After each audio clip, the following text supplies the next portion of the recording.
No, tak dneska máme ďalší diel v tomto našom úžasnom, fantastickom cykle, ktorý ja tak veľmi rád nazývam, že nový cyklus, Cesta ducha. A dneska by som chcel prebrať karmu. Chceš ju prebrať aj ty? Nie, ja budem tu iba tak sedieť a pozerať na teba. Dobre. Však ty si vlastne minule vravela, že ty si moderátorka a mudruješ. To si ty vravel, ale... To si vravela ty. Ja si Teraz pozriem. to môžem byť ja, hej? Ja si tú epizódu pretočím pekne a zistím, kto čo povedal. Aha. Ale áno, my sme sa dohodli teda, že... Teraz vážne, hej, naspäť. Teraz vážne, aspoň úvod dajme vážny. My sme sa dohodli teda, ďalšia epizóda je karma. Karma. Milovaná, nenávidená, všemožná, všade prítomná karma. Karma zdarma. Tak. Sa vraví. Áno. Čiže karma ako taká. Filip.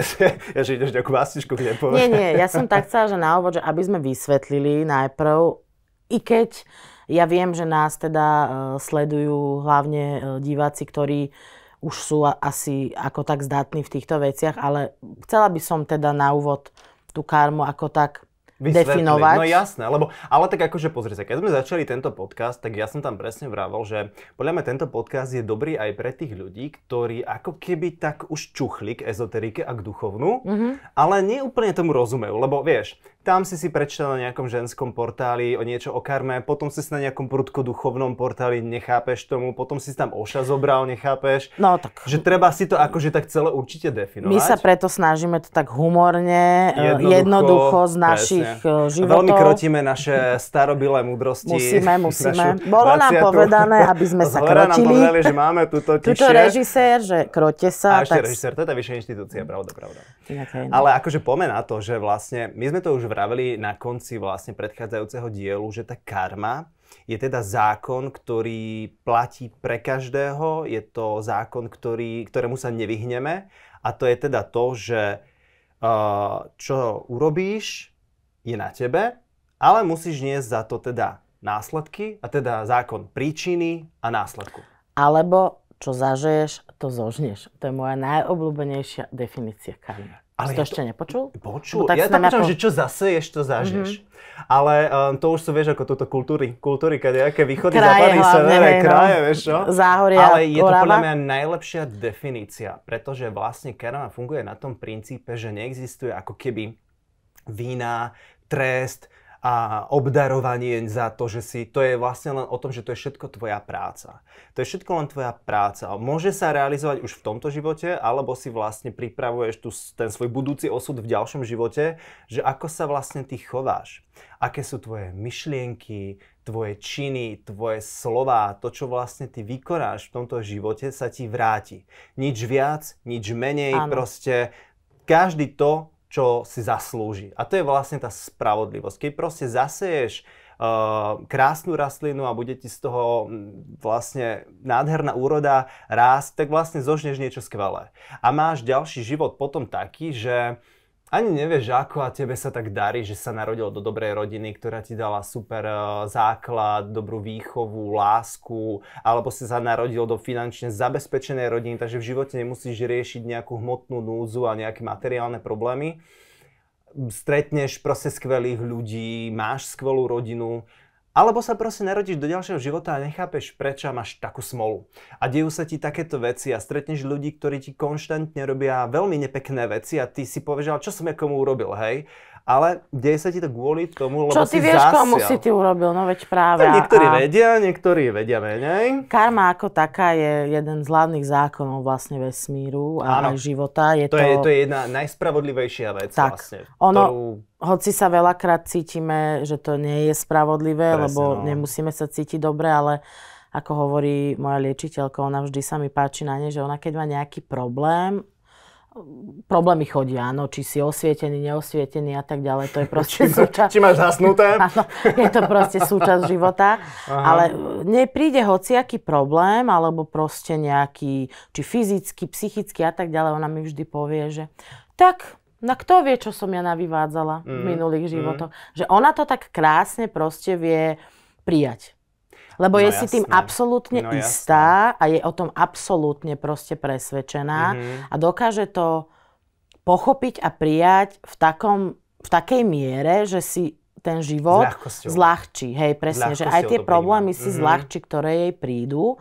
A ono, veľakrát sa nám stali situácie, určite každému, že proste sme sa cítili nedobre, nastali problémy zdravotné, psychické, fyzické, hociaké. A nadávali sme, polutovali sme sa a tak ďalej. Lenže pravdou je, že ono je to stále dôsledok tej karmy. A toho, čo sme my vlastne v tých životoch ako keby navyvádzali. A to, čo sa vlastne deje, má všetko vyšší zmysel. Alebo je výsledkom predchádzajúcich činov. Presne tak. Ale ono v podstate treba najprv začať takouto jednoduchou, takým tým zákonom príťažlivosti. To pozná viac menej každý, že vlastne tak ako myslíš, tak ako konáš, tak ako rozprávaš, tak podobné sa priťahuje, hej?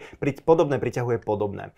Čiže vlastne ono ide o nejaký základ už takej tej karmy, že vlastne už v súčasnom živote dejú sa mi niektoré veci a nechápem, prečo stále dookola sa mi deje toto a toto. No jasné, keď konštantne sa na to sťažuješ a keď sama, a nerobíš nič iné. Sama seba presviečaš o tom, že to sa tam 100% stane, ja som presne vedela, že sa to stane. No je jasné, veď ty si to zhmotnila, ty si to privolala. Lebo človek je nositeľom, ale aj stvoriteľom, ale aj tým, ktorý zdolá tieto myšlienkové pochody, tento svoj osud. A hlavne máš možnosť voľby. Presne. Máme slobodnú vôľu a je na nás, ako ju využijeme. A máme myšlienky, ktoré taktiež je náš ďalší nástroj. Buď ich budeme uberať negatívnym spôsobom a budeme zhmotňovať v tejto realite už negatívne veci, čo je pre nás ľudí veľmi jednoduché upadnúť do negativizmu a presvedčiť sa, jasné, že to tak je. A hrábať sa v ňom a plávať v ňom a topiť sa v ňom. Presne, a všetko, budú si. Vyhrotiť sa v ňom úplne. Ale potom vlastne môžeš tú myseľ využiť aj na ten pozitívny aspekt, kedy si poviem, priťahujem si do života skvelých kamarátov. Priťahujem si do života tú pravú lásku.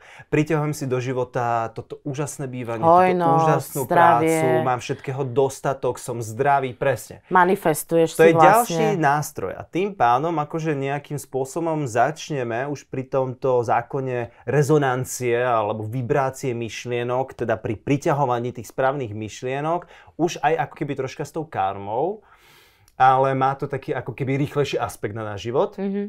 Ale potom je tu ten zákon karmy, ktorý je vo veľkej miere súčasťou veľkej hry.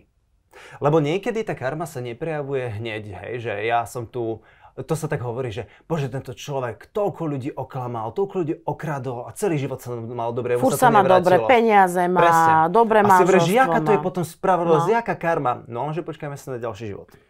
Lebo presne karma je súčasťou takej tej veľkej hry, možno to ani nemusí byť ďalší, môže to byť aj niekoľko ich nasledujúcich. Možno.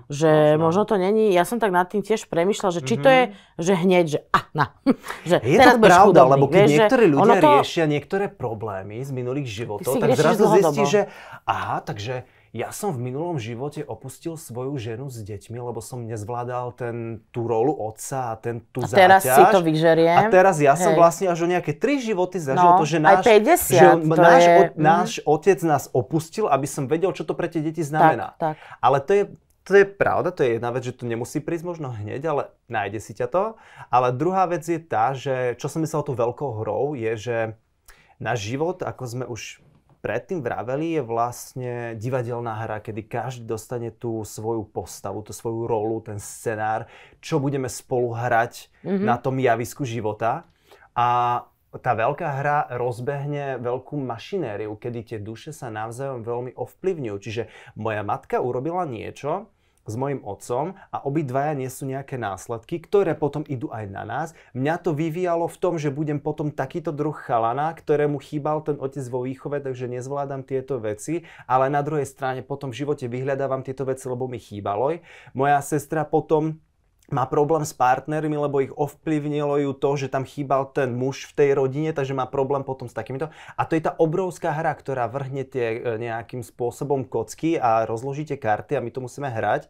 Čiže tá karma z toho minulého života je ako keby základom toho, čo sa nám deje v tom súčasnom živote, aby sme my všetci navzájom rozohrali takúto veľkú hru, aby to malo tú kvalitu poznania že aký to má až veľký dopad a dosah na náš život, keď urobíme nesprávne rozhodnutie. Že to je vlastne taká tá milosrdná hra Boha, ktorý vraví, ja vás netrestám. Ja som vám dal slobodnú vôľu, ste takí istí tvorcovia ako ja, len ako dospelí musíte niesť následky za vaše činy. Máte občianske, tak sa starajte, no veď akože... Vesmírne občianske preukazy. Nie, to aby som to tak akože odľahčila, ale krásne si to vystihol. Musím teda uznať... Mám ti tam... Viete čo, ja mám také životné číslo 3, ako... Ja sa ti tak ako tak vyjadrovať viem, ako no. Prvýkrát sa tuto uznávam, že si to pekne vystihol. Predtým nič, okay. Slabota. Som rada, že sme si teda tú karmu definovali ako takú, že proste čo to je, aký to má následok, akú to má príčinu a prečo sa to deje. No, prečo sa to deje? No, lebo sa to deje. Je to proste veľakrát nad naše chápanie, je to veľakrát nad náš celkový chod života a tak ďalej, ale proste ona sa deje, či chceme alebo nie. Áno. Proste toto tam funguje, to tam stále ide, tam sa do toho diáru všetko zapisuje, všetky tvoje činy, skutky, rozhodnutia a tak ďalej. Čiže pokojne robme hovadiny, správajme sa ako každý chce, každý má presne slobodnú vôľu, ale potom sa nesťažujme, že prídu nejaké následky, pretože to, čo robíš, to sa ti aj proste vráti. Presne. A... Lenže vieš, to je aj súčasťou vlastne toho duchovného rastu, o ktorom sa tu veľmi bavíme v tomto našom novom cykle týchto epizód. Cyklus, moje obľúbené slovo. Lebo to je tá dôležitá vec, že vlastne rob si, čo chceš. Je to na tebe. No a my tu nevyplakávame. Ale nevyplakávajme tu, že život kľúm je krutý, keď si za to môžeš sám. Ale to je aj to, že, to sme už aj predtým vravol, že každý ten duchovný rast alebo ten vývojový stupeň toho našho nesmrteľného ducha, ktorý sa tu inkarnuje zo života do života, má nejaké svoje potreby. A niekedy tie mladšie duše majú iné potreby ako tie zrelejšie alebo tie staré duše. A je potrebné si tie niektoré veci zažiť. A ono je to tak perfektné, že na jednej strane to znie ako dobre, tak toto je karma. Ale na druhej strane tá karma ťa dostihla v tomto živote aj kvôli tomu, že teraz ty si v takom vývojovom stupni, kedy musíš pochopiť niektoré kvality, ktoré na tomto stupni tá tvoja duchovná esencia, tá tvoja nesmrteľná esencia potrebuje zažiť, aby duchovne rastla, aby pochopila, aby v ďalšom živote už riešila iné veci. Do toho vlastne vy ste konštelácia nejakej duchovnej rodiny, kedy tvoja mama bola predtým tvoja najlepšia kamarátka, ktorá ti urobila toto. Tvoj otec bol v minulom živote zase tvoja sestra, s ktorou ste riešili takýto biznis. A ten tvoj najlepší kamarát bol vlastne v minulom živote tvoja manželka a riešili si zase niečo úplne iné. A každý jeden si tiež potrebuje niečo zažiť. Jeden potrebuje byť v tej role, ktorý urobil zle, a druhý ten, komu bude ublížené. A to už je taká tá rodinná karma. Áno, ale že to je konštelácia z týchto všetkých vecí, ktoré perfektne navzájom fungujú, aby ste všetci navzájom si z toho niečo odniesli. Ono je aj veľmi dôležité možno teda poznamenať, že tá rodinná karma je naozaj teda existuje a takisto, jak je tá rodinná karma, že tá rodina, tá generácia si nesie so sebou aj nejaké tie generačné bloky. Sú to veci, ktoré si potrebujú stále buď medzi sebou, alebo aj každý jednotlivo nejakým spôsobom riešiť, aby ním bolo lepšie, aby sa oni posunuli a aby oni dokázali proste nejak ten proces zvrátiť. Hej? Čiže sú proste... Keď sa na to pozrieme, tak z tohto hľadiska ja možno ani nepoznám, alebo myslím si, že neexistuje rodina na svete, ktorá by nemala nejaké generačné, alebo proste nejakú rodinnú karmu, ktorá je veľmi ťažká.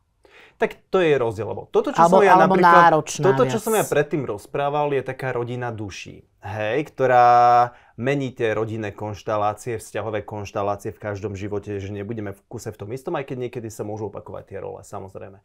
Ale toto už je záležitosť tela, kedy vlastne sú tam naši predkovia. To je proste náš rod. Hej, to je zase úplne niečo iné, kedy vlastne sa to spája s tou hmotou tu, kedy je veľmi dôležité ctiť si našich predkov, tak ako to robili predchádzajúce civilizácie. A vlastne, pretože to je vetva, ktorá zase vytvára pokrvné puto, ktoré nesie zase ďalšiu informáciu. A hlavne tá rodinná karma, ktorú nesie, sú vlastne podľa mňa také tie vzorce chovania. Kedy vlastne sú ako naši prví bohovia, náš prvý vzor práve naši rodičia, preberáme rôzne modelové situácie a niekedy si možno celý život pindal na to, čo robila tvoja babka, čo robil tvoj otec, ale sám to potom začneš robiť, lebo prevezmeš. A dejú sa v rodinách také tie veci, že si navzájom sypete soli do rán. A darmo si ty hovoríš, že ja toto svojim deťom robiť nebudem. A presne to budeš robiť. A robíš to, alebo ešte horšie, ešte to pridáš vlastne do ohňa, že... Lebo si iný. Hej, ja to budem robiť inak, vieš. Čiže... Ale to je potom rodinná karma, kedy vlastne si my začneme uvedomovať, že preberáme vzorce chovania, rôzne modelové situácie, rôzne pocity, že to sú napríklad tie veci, že moja mama mala problém s týmto, tak aj ja mám s tým problém. Alebo moji rodičia trpeli obidvaja presvedčením, že sú odmietaní v rodine a ja mám potom pocit ako to dieťa, že som tiež odmietaný v rodine. Za prvé, lebo sa to na teba prenáša, za druhé, lebo ty v tom žiješ s nimi. To dieťa tých rodičov proste vníma. Aj keď ono si to nasaje ako huba všetko, čo takisto, sa deje. keď sa proste dvaja partneri stále hádajú a žijú v disharmonickom vzťahu, tie deti bývajú často choré. Fyzicky. Proste, lebo to dieťa to vníma, že tí rodičia sú vo vzťahu nešťastní, hádajú sa, je tam medzi nimi energia, ktorá nie je v poriadku a to dieťa zostane chore. To je jedna vec. Čiže to sú druhá vec, že sa ti všetko... aj vytvárajú veľmi zlé vzorce o tom, ako má fungovať vzťah. Potom... O tom, ako máš napríklad k inému pohlaviu postoja, názore, môže ovplyvňovať tvoj partnerský život a podobne. Tak ono, tá výchova a to, čo tí rodičia do určitého veku, do tých 6 rokov, si myslím, že je úplne najdôležitejších, pretože do tých 6 rokov si to dieťa vytvára ako keby také princípy toho života. Akože samozrejme, lebo potom príde puberta, tak vychováva ťa už ulica, viac menej, hej, alebo škola, spolužiaci. No mňa dosť vychovávala ulica. No tak však to aj vidíme a potom vlastne sa dostaneš do ďalších, vieš, tých posunov tvojich životných. No. Čiže ono je ťažko chcieť zmeniť nejak tú rodinu alebo tú spoločnosť, v ktorej sme vyrastali, pokiaľ sa to mení až do dospelosti. Hej, lenže tam ide presne o to, že každý jeden z nás je sám individuum, ktoré je sám tvoriteľom svojho šťastia a svojho života. Tým pádom ty si, keď si začneš uvedomovať, že preberáš tieto veci, tak ty si máš uvedomiť, že no moment. Ja tu preberám vzorce... Počkaj. Zastavte zem, rozmýšľam. Moment. Že v podstate ty si povieš, že ty preberáš veci, ktoré nie sú tvoje. Ty si prevzal vlastne tú rodinu nejakú... rodinnú karmu, to proste nazvime. Ty si prebral tú rodinnú karmu a teraz si máš uvedomiť, že OK, ja sa chovám na základe toho, čo sa vytvorilo v rodine a není to úplne tak moje. A možno práve ja som ten, ktorý je na to senzibilnejší, takže tá zodpovednosť možno to vyriešiť je na ňom. Takže si treba povedať, že OK, prvý bod, uvedomujem si, že tu preberám vzorce. Druhý bod, analýzujem si to, že čo to teda vlastne je, odkiaľ sa to tu berie, čo to so mnou robilo, že človek to začne tak v podstate potom, že čo analyzovať. Hej, no. A potom si teda treba povedať, že púšťam to. To není moje. Každá rodina musí mať čiernu ovcu, ale v tomto prípade je tá čierna ovca... A to si ty? Dobrá, sám aj ty. Si pomerne čierna a kučeravá. Už aj tuto rasizmus ide, áno. To je pravda, to tak mohlo znieť. Nie, my sa vôbec na takéto veci nehneváme. Ja myslím tú čiernu ovcu v dobrom slova zmysle, pretože každá rodina v určitom veku alebo v určitej inkarnácii má takzvanú, povedzme to zábavne, že nejakú čističku. To je človek, ktorý tú rodinu očistí, alebo ktorý proste nejak... Taká zodpovednosť na ňo príde, lebo má tú schopnosť ktorý to vlastne nejak ten človek, tú karmu tej rodiny sa snaží zlepšiť. Áno. A je to veľmi, veľmi náročné, najmä vtedy, ak nie je podporovaný okolitými členmi, ak je na to sám, samozrejme, ale ten človek takisto môže pociťovať, že veľmi veľa rokov ako keby sa stará o tú rodinu. Že svoje pocity a svoje aktivity dáva na stranu a vlastne stále sa snaží len výzvu ústrety tým rodičom, robí všetko pre nich, seba dáva na tú druhú koľaj. Zase, no. Ono je to z časti sebaobetovanie, ale je veľmi dôležité, aby si to ten človek uvedomil, že to nie je v poriadku. No jasné. Že to proste nie je v poriadku. Ty môžeš milovať svojich rodičov najviac na svete a byť tu pre nich 24 hodín denne, ale ty si dôležitý, ty si za seba sám dôležitý. Presne, pre každého je dostatok. Ale ja som to dala ako príklad, aby práve takíto ľudia vtedy sú tu na to, aby v tejto inkarnácii vlastne tú karmu očistili tej rodine. Ale tak nemusia to byť práve takíto ľudia, ktorí sú takí otroci, ako keby v tej rodine. Lebo ty si to teraz povedala, že to je ako keby pre tých, ktorí sú ako keby zotročení rodinou. Nie, to vôbec nie je tak. Lebo sú to veľakrát aj tí práve tí rebelujúci, ktorí nechcú Ja som dala iba príklad. Nie sú to ľudia, ktorí sú to vôbec nie zotročení rodinou. Vieš, Filip, neveril by si, ale sú aj oddaní ľudia, ktorí radi pomáhajú. Aha. Som zabudol, no. Takže vôbec to není takto myslené, len väčšinou v tej rodine sa nachádza nejaký ten človek, možno o tom ani nevia teraz, keď si vypočuje našu epizódu, tak si povie, že to som ja. V Brezni sa vysvieti byť normálne prebudením. Neviem, čo ty máš furt s tým Breznom. To mi niekedy porozprávaš. Asi, hej. Potom vám to poviem. A že vlastne v tej rodine sa nachádza ten človek, ten jedinec, môže ich byť aj viacej, ktorí očistujú ten rod, tú karmu. Áno. Tie bloky, generačné kliatby a tak ďalej. Musí to byť ten človek, ktorý si to uvedomí. Že si uvedomí, že to tam je a začne si to uvedomovať. Lebo niektorí ľudia tie vzorce preberajú a si to neuvedomujú, že môžu s tým niečo urobiť. Tak ono záleží, na akej úrovni sa ten človek nachádza. Preto chcem, aby definícia skôr znela tak, že to majú byť tí ľudia, ktorí si to uvedomujú, že to tam je. No tak ja hovorím k takým ľuďom. A tým pádom takýto človek, ktorý si to už uvedomí, môže byť hociakej konštelácii v tej rodine. A začne to presne takto spracovávať, že to zvedomí. Prvý bod pri každej aj psychoterapii, keď máte problém s hocičím, si musíte najprv priznať, že je tam ten problém. Áno, a uvedomiť si ho. A prijať ho hlavne. Prijať ho, ale potom samozrejme aj riešiť to, že dobre, púšťam to. Púšťam to, rozpúšťam túto rodinnú karmu. A sú dokonca také akože... To je skvelé, to sú že rodinné konštelácie. No povedz. Na to som ti aj ja bol. A to máš v podstate o tom, že sú ľudia cudzí v priestore a každý si rieši nejaký svoj problém, ale navzájom si pomáhajú tým, že ako keby preberajú rolu hoci koho, není to definované. Akože členov rodiny, ale nie je to jasne určené. Ty tam proste prídeš a povieš, že dobre, ja mám teraz problém s tým, že sa mi deje toto v živote, OK, vyber si nejakých ľudí z davu, ktorí budú tam v tom prostredí za teba fungovať. No a samozrejme, veľakrát sa to môže presne dostať do tých vecí, že to súvisí s rodinou.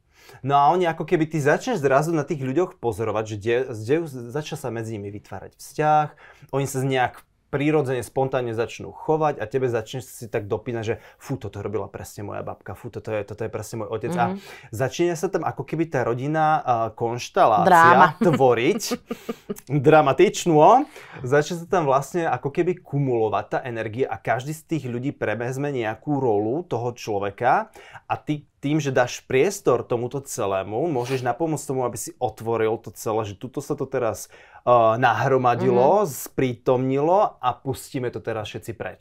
A odíde to. A ty vlastne ako púšťaš tú rodinnú karmu, tak ty máš ako keby za sebou otca, matku a všetkých predkov a pred sebou svojich potomkov. A ty ako keby tú rodinnú karmu púšťaš jedným aj druhým smerom. Očisťuješ, áno. A môžeš využiť presne takýchto ľudí, lenže niekedy není vôbec potrebné poznať, že toto je rodinná karma, alebo vo všeobecnosti, aby sme sa vrátili ku karme, je v podstate si to dôležité odžiť, lebo najdôležitejší aspekt, ktorý pri karme je prevzať zodpovednosť. A ty si možno neuvedomuješ, že toto ty máš kvôli tomu, že ty si v minulom živote vyparátil toto, keď sa vrátime k tej základnej karme. Ty si to len teraz proste vyžereš. Toto bol iba ako keby návod, že aby si naši tuto poslucháči vedeli uvedomiť, že tá karma, aké sú tie následky tej karmy, aké sú tie príčiny tej karmy. A zbaviť sa rodinných vzorcov alebo rodinných blokov sa dá rôznymi spôsobmi očistenia. Áno. Ale buď, ako ty si teraz hovoril, takisto sú proste rôzne iné metódy, ako sa toho zbaviť. Ale o tom sa my povenujeme v epizódach, keď sa budeme baviť o liečiteľstve a podobných veciach. Jasné. Je to hlavne len dôležité možno z toho pohľadu bežného človeka, bežného života, že prečo sa príklad moja mama ku mne tak chová. Veď ja som od malička poslúchala, chodila som do školy, nebrala som nikdy drogy, nepila som alkohol, dobre som sa učila. Prečo sa tá moja mama ku mne takto chová? Prečo je ku mne taká neláskavá, necítim z nej proste žiadnu priazeň, nevšíma si ma, chladná je ku mne. Necítim pritom takú ja tu bezpodmienečnú lásku, ktorú by som očakávala od matky. A ja ju potrebujem pri tom tú lásku proste od tej mamy, hej? Že prečo je taká ku mne? No tak môže byť... Tým zase teraz ja nechcem ospravedlniť tú matku.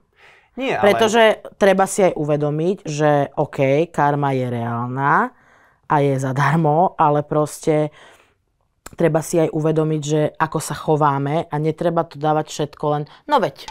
Lebo, to je karma, vedia som... Lebo v minulom živote som jej zase ublížila, role sa vymenili. Ty to veľakrát dávaš presne do tejto konfrontačnej roviny, ako keď sme sa bavili tomu, že človeku nemôžeš povedať, no sám si to vybral. Presne. To sú také, akože to nemôžeme to ospravedlňovať takýmto nejakým všehomúcným vesmírom. Mali by sme byť vedomí a uvedomeli v každom smere a ale preto zase na jednej strane všetci no. hráme tú hru, kedy vlastne oni tieto dve táto dcera s matkou, ktorú si dala ako príklad, mohli v živote zase mať úplne inú konšteláciu, kedy si oni navzájom si to vymenili vlastne a zase na ďalšej strane. Ale pre tú matku to tiež má byť to uvedomenie, že bože, aká som bola zlá matka. Aká som bola tej svojej dcery hnusná. Aj to je pre ňu veľké pochopenie, kedy ona vlastne môže dojsť do toho štádia, že pocíti to, že aké to je strašné, že čo som robila svojmu dieťaťu, aby to už potom neopakovala, aby pochopila, čo to je. Tá dcera potom si musí aj nájsť v sebe to odpustenie, že ja som nič zle neurobila.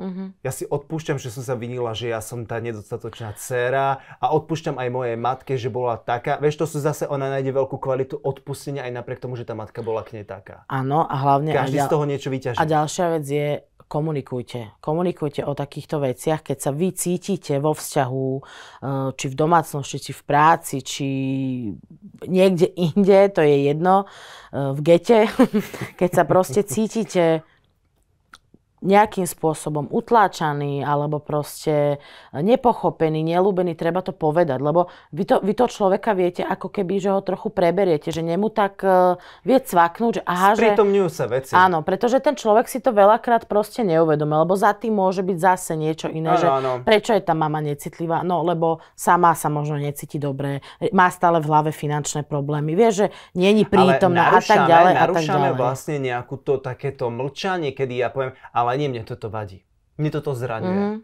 Poďme si to vydiskutovať. Lebo veľa ľudí ako keby tak, že trápi sa niečím, ale nikdy to nepovie.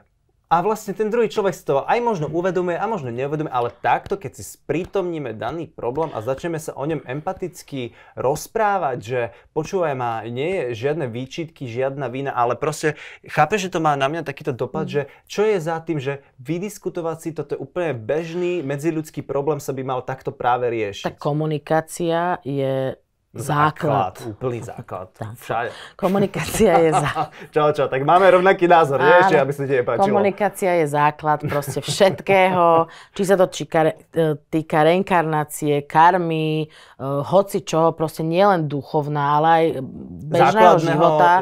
Čiže proste vždy treba povedať, ako sa cítime, povedať to tomu človeku a už ako sa on k tomu postaví, a už ako on zareaguje a čo s tým on spraví, to už je jeho vec, to už není naše. Áno. To už proste je už vec, ktorú my neovplyvníme. Presne, ale my si ako keby začneme upratávať, pretože keď sa bavíme opadne o tejto... to z teba proste. To je jedna vec, ale čo je najdôležitejšie... Vieš, keď som ti vtedy povedala, keď si bol na mňa taký nepríjemný od rána? Bože, kedy zase? No každý deň, ale vtedy som ti to povedala. Tak zo mňa to opadlo a trošku si sa zmenil na... Áno, akože na mňa funguje konfrontácia, kedy si poviem, že bože, hej, pozor, to som nechcel. Vieš si uvedomiť veci niekedy. No ešte, aby si mi krivdila. Ale aby som sa vrátil k našim veľkým duchovným múdrostiam. Keď sa bavíme o tej komunikácii a keď sa bavíme o konfrontácii, tak ide o budovanie samozrejme aj tej emocionálnej alebo empatickej inteligencie a takto, ale aj celkovo o vyriešenie daných vecí, ale čo je najdôležitejšie? My sa tu bavíme o karme, ktorú si tu berieme povedzme z minulých životov. Ale to, ako sa chováme teraz v tomto živote, to vieme ovplyvniť. Je vlastne vytvorenie si karmy do budúceho života. Takže my si vlastne našim súčasným správaním a chovaním vytvárame budúci osud. Takže pokiaľ sa chceme mať v budúcnosti dobre, tak vlastne už toto je pre nás kľúčové si robiť vlastne už teraz predprípravu na to, aby som v budúcom živote nemusel niektoré veci riešiť. A to nie je iba v budúcom živote. Tebe sa to môže stať ešte aj v tomto živote. Ale jasné, lebo karma nemá obmedzenia, že a počkaj do toho ďalšieho života. Presne. Si ešte 1250 v porade, no počkáš si, môj zlatý. Nie, proste to, čo zasieme, to zožneme, či to je v pondelok, v útorok, alebo za samozrejme 50 životov. To je ten zákon príťažlivosti, o ktorom sme sa bavili, ale aj zákon karmy, ktorý sa vie aj zhmotňovať už v tomto, samozrejme, živote, ale celkovo proste to, že si my začneme upratávať treba v sebe. Byť vedomý proste. A vedomo pracovať s rôznymi vecami nám pripravuje aj to, aby sme sa mali v tom ďalšom živote dobre. A rozpúšťanie rodinej karmy, prevzatie zodpovednosti za minulé činy, uvedomovanie si zodpovednosti, uvedomovanie si, že ako funguje tento kolobeh, rozpúšťa tie veci a my potom môžeme mať čoraz ľahší život v tých daných aspektoch života. To je to dôležité, prečo sa o tejto karme bavíme. Nie, že poďme sa rozprávať, čo bolo, ale poďme si vybudovať to, čo bude. Takže by som to ukončila tak, že buďme k sebe láskaví, buďme k sebe priateľský, majme sa radi. Nevyčítajme si veci. Ak je nejaký problém, vždy sa dá vyriešiť, vždy sa dá odkomunikovať a hlavne sa snažme si robiť tú karmu lepšiu a bude to lepšie aj pre nás. Presne tak. Povedal by si to lepšie? Nie. Nie. Dobre. Na teba nie. Takže tak. Takže vidíme sa v ďalšej časti. Pa. Čau.